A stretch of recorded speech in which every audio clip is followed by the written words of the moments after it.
I do want to say a couple of words about the devastating wildfires in the Northwest Territories and in British Columbia.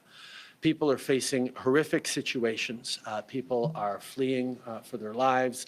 They're worried about their communities.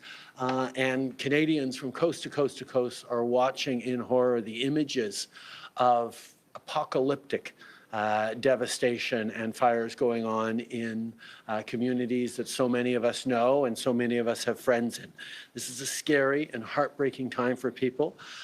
I got to meet with a number of evacuees on Friday in Edmonton, where they had driven down 17, 20, 25 hours to be able to find safety from Yellowknife. People were in good spirits, but scared.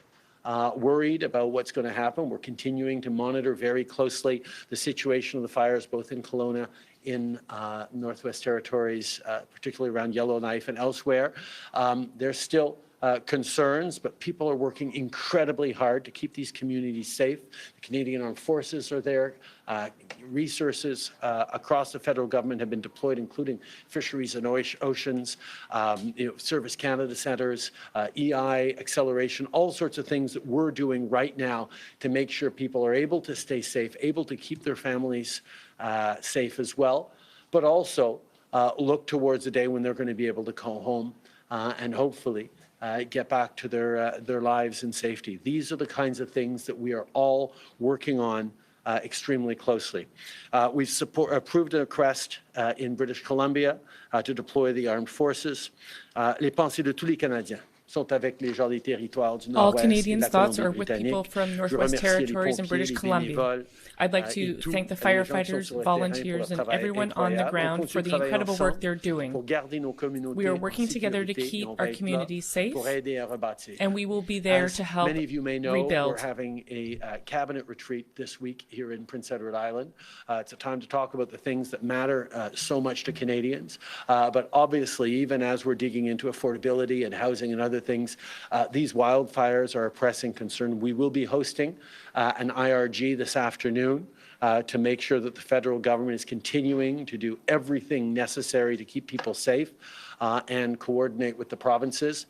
Our Minister of Emergency Preparedness, Harjit Sajjan, will be there at the IRG virtually because he's chosen to stay home in British Columbia to lead the federal efforts there while he participates at distance this cabinet retreat because the coordination with the province, being there on the ground for people is unbelievably important.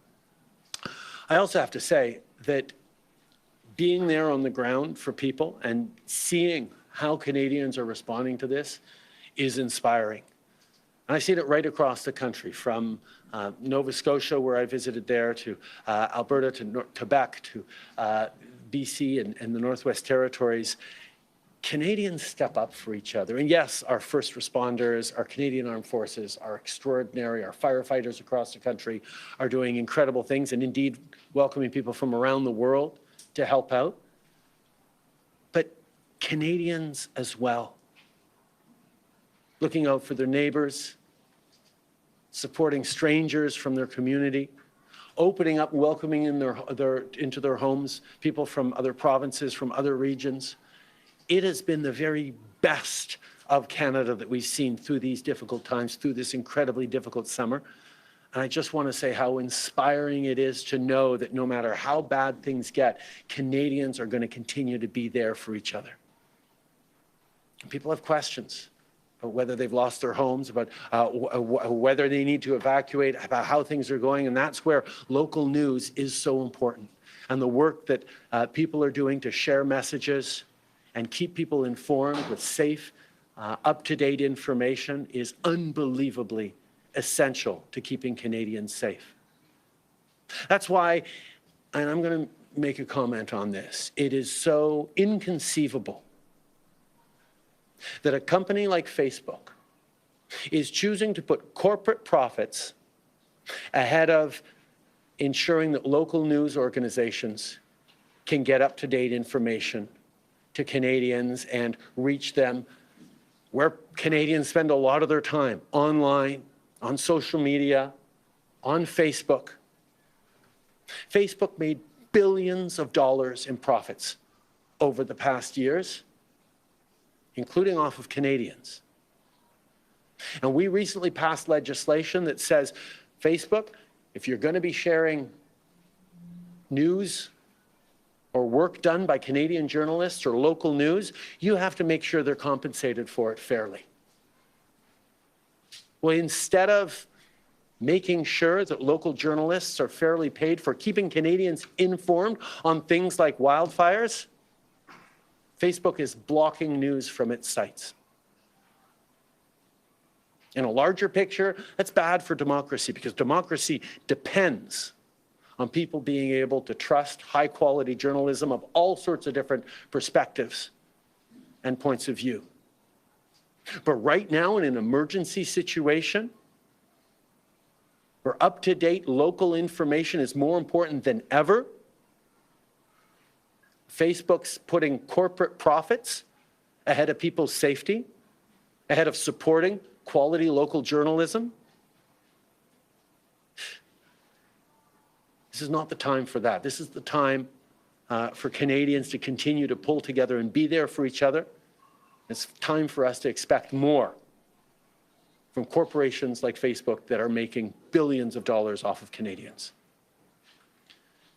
Je veux souligner à quel point c'est une frustration pour moi. How frustrating it is for me while I see how Canadians are there for each other, how much generosity there is in taking in people who are fleeing for their lives, leaving their communities.